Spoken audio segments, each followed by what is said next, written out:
Everyone agrees Arnold was great, but almost no one asks the uncomfortable question, would that greatness survive modern judging? Because when the rules change, legacy doesn't protect you, it gets tested. Arnold Schwarzenegger didn't just win bodybuilding competitions, he obliterated them. For years he walked on stage and everyone else was competing for second place. That's not opinion, that's documented history. But here's the uncomfortable truth nobody in the fitness industry wants to admit. If you dropped prime Arnold into today's Mr. Olympia, he wouldn't win. He probably wouldn't even crack the top 5. And before anyone accuses this of being disrespectful, understand something. This isn't about Arnold's greatness. This is about what happened to the sport after he left it. Arnold competed in an era where bodybuilding judged men on width, structure, presence, and visual dominance. You won by looking like the most powerful man in the room. Conditioning mattered, yes, but judges weren't looking for competitors who'd spent 72 hours without water. Mass mattered, but it didn't require looking medically dangerous.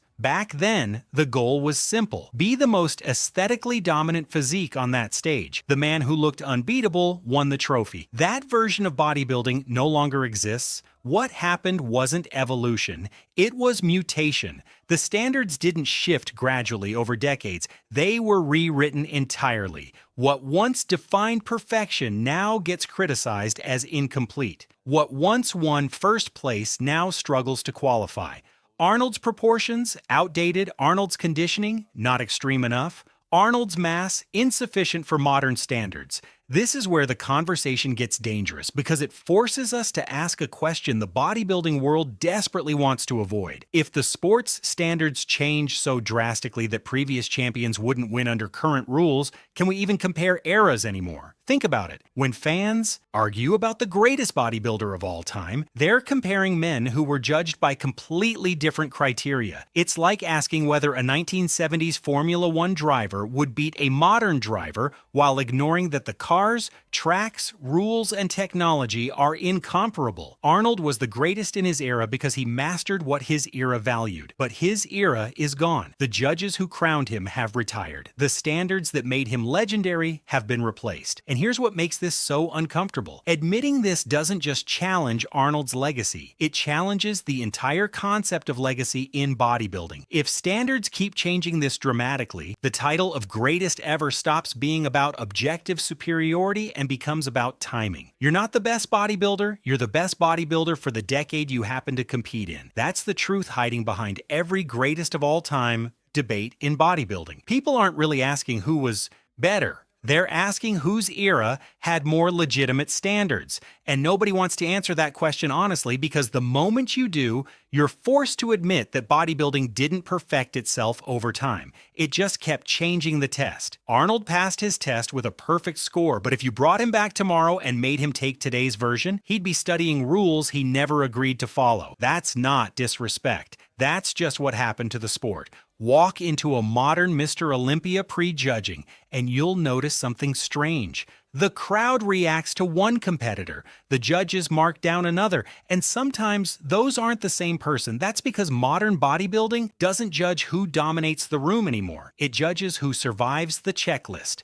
Bodybuilding today is evaluated on paper before it's evaluated on impact. Judges arrive with scorecards, technical criteria, and microscopic conditioning standards that most audience members can't identify from. 15 feet away, they're not asking who looks like the champion. They're asking who checked every box with the least visible flaws. Stage presence? Irrelevant. Charisma doesn't intimidate anymore. The man who looks like he owns the stage can lose to the man who simply offended the judges less during technical assessment. And this is exactly where Arnold's style of bodybuilding hits a wall. Arnold's entire competitive advantage was visual overwhelming. He didn't win on details. He won because when he stood next to other competitors, they looked smaller, flatter, less dangerous. He forced judges to make emotional decisions instantly because the visual gap was undeniable. But modern judging doesn't react emotionally. It reacts mechanically. If you placed Arnold in today's lineup, judges wouldn't ask who owns this stage. They'd ask who is driest, who has the sharpest glute ham tie-in, who shows the least subcutaneous water retention after 72-hour depletion protocols. Those weren't the questions that determined champions in Arnold's era. And that's not the environment his physique was designed to dominate. Even the legends who competed against Arnold saw this happening. Mike Mentzer didn't just lose competitions and stay quiet, he openly criticized where judging was heading. Frank Zane, one of the most aesthetic champions ever crowned, spoke about the sport's shift away from visual artistry. These weren't bitter competitors making excuses, these were men watching the standards change in real time. They saw bodybuilding drifting away from rewarding the man who looked most powerful and moving toward rewarding technical extremism that only other bodybuilders could appreciate. Here's what makes this shift so devastating to Arnold's modern relevance. He didn't get worse. The measurement system just stopped measuring what made him great. Imagine being the fastest swimmer in the world, then having officials announce that races will now be judged 50% on speed and 50% on how quietly you enter the water. You didn't lose your talent. They just added criteria you never trained for. That's what happened to Arnold's legacy the moment bodybuilding prioritized conditioning details over visual dominance. And this is the line nobody in the industry wants to cross, admitting that modern judging doesn't reward better bodybuilders. It rewards different priorities.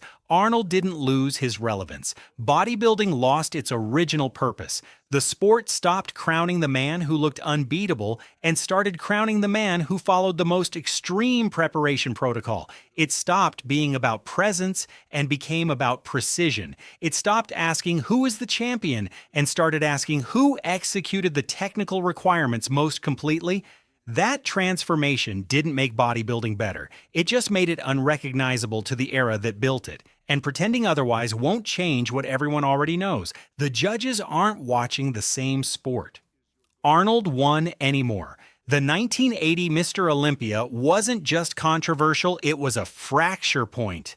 The moment bodybuilding's identity crisis became impossible to ignore, Arnold Schwarzenegger hadn't competed in 5 years. He announced his comeback weeks before the competition, some say days. The timeline itself became part of the controversy because the rules that should have prevented last-minute entries somehow didn't apply. And the moment Arnold walked into that venue, everything changed before a single pose was thrown. On that stage stood competitors in objectively better condition, sharper definition, more complete physiques by the standards judges were already beginning to prioritize. Mike Mentzer arrived in what many considered the best shape of his life. Frank Zane brought the precision and aesthetics he'd become famous for. Yet Arnold won, not because he peaked better that night, not because his conditioning was superior. He won because bodybuilding hadn't fully committed to its new identity yet. The sport was caught between two eras, and that contradiction handed Arnold his final victory. This is the part that makes people uncomfortable. Even competitors inside that contest saw it immediately. Frank Zane, a man who built his entire career on flawless aesthetics and technical precision, was visibly frustrated with the outcome. Mike Mentzer didn't just disagree with the judges. He walked away from competitive bodybuilding entirely afterward. Not because he lost, because of how he lost. Mentzer understood what that result meant. The judging criteria he'd prepared for, the standards he'd met, the conditioning he'd achieved, none of it mattered as much as legacy, name recognition, and political influence in that room. 1980 exposed bodybuilding's dirty secret. Judges were trying to move towards stricter technical scoring and extreme conditioning standards, but they weren't ready to completely abandon the old system that valued aura, presence, and star power. Arnold didn't arrive in peak form. By the standards that would dominate just 5 years later, he would have been penalized for insufficient conditioning. By modern standards, he wouldn't have made the top 10. But in 1980, the old rules were still half alive. Just barely. That night proved something nobody wanted to admit. Arnold could only win while bodybuilding was still transitioning. He succeeded in the gap between what the sport used to be and what it was becoming. Once that transition completed, once bodybuilding fully committed to extreme dehydration protocols, paper-thin skin, and technical checklists that prioritize microscopic details over visual impact, the door closed. Not loudly, not dramatically, just quietly, inevitably. 1980 wasn't proof that Arnold was unbeatable. It was proof he arrived at the exact historical moment when his strength still mattered, right before they stopped mattering entirely. Had he attempted that same comeback in 1985, different result. 1990? Not even close. By the time bodybuilding finalized its transformation into technical extremism, Arnold's style of dominance had become a relic. The 1980 Olympia was bodybuilding's last gasp of the old era. Arnold won it. But he didn't survive what came after, and everyone who watched that contest knew it, even if they couldn't articulate it yet. The sport had already started walking away from the very qualities that made Arnold a legend. He just happened to catch it before it fully left. Today's Mr. Olympia doesn't just ignore what made Arnold Schwarzenegger great, it actively punishes it. Fullness is suspicious now. Round, powerful muscle raises immediate questions. A commanding silhouette doesn't impress judges unless it's been carved down to the point where audiences wince.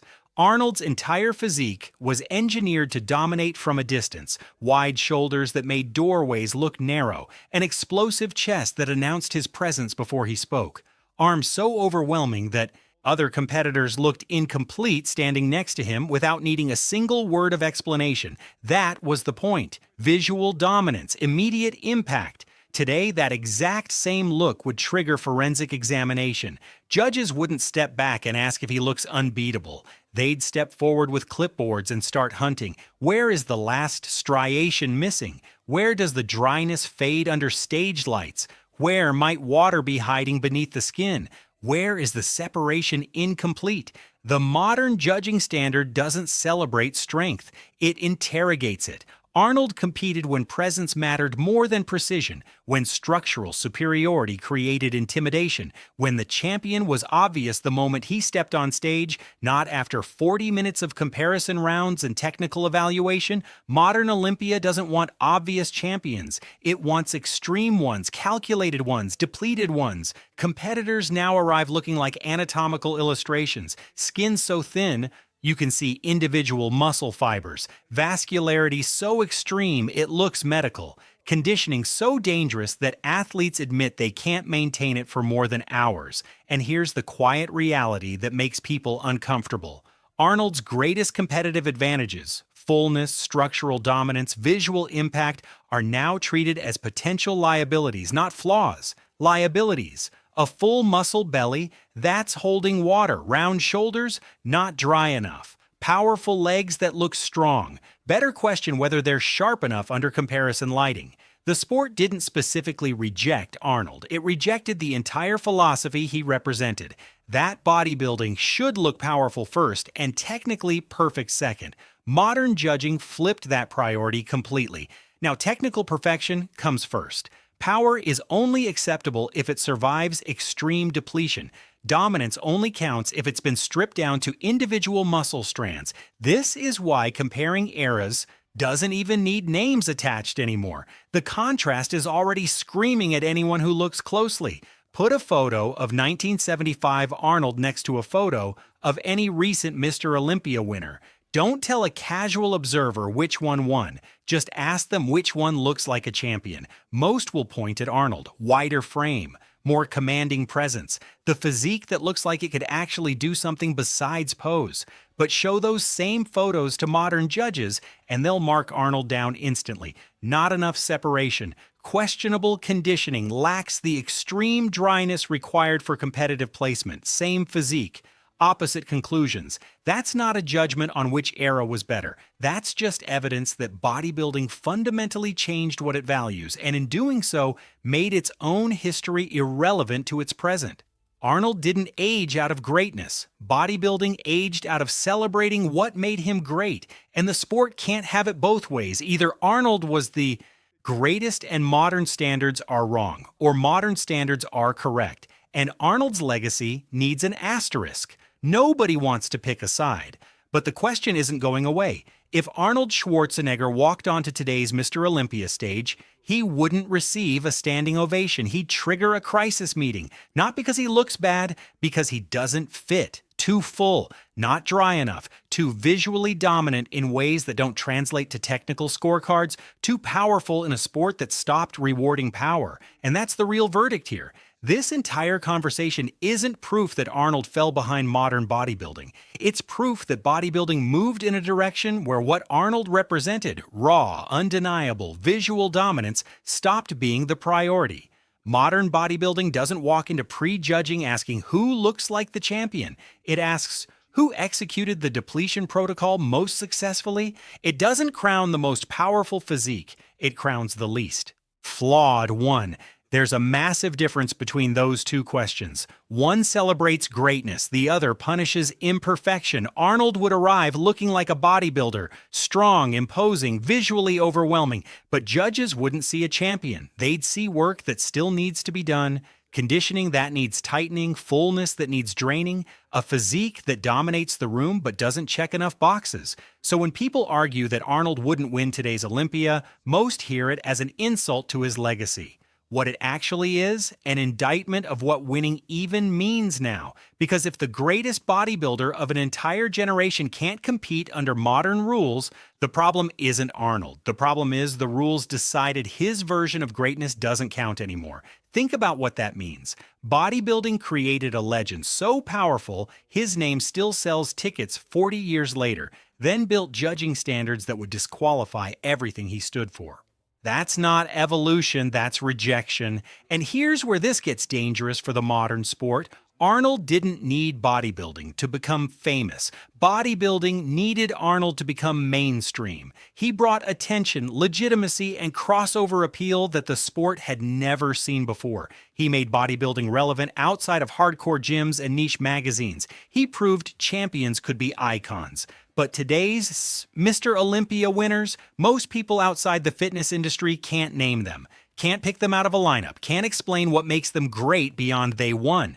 The sport traded mass appeal for technical extremism. It traded icons for highly conditioned athletes most fans can't tell apart. It traded moments that transcended bodybuilding for contests that only bodybuilders care about. So the uncomfortable question isn't whether Arnold could survive in today's Olympia. It's whether today's Olympia could survive Arnold. Would modern judges have the courage to place him outside the top 5 while the audience erupts for him? Would they maintain technical scoring while fans walk out confused why the most impressive physique didn't win? Would they defend their decision while Arnold's presence exposes how disconnected judging has become from what actually looks like championship-level bodybuilding? Or would the system break under the weight of its own contradictions? Because that's what Arnold represents now, not outdated standards, not inferior development. He represents the question modern bodybuilding refuses to answer. If greatness doesn't look like this anymore, what exactly does it look like?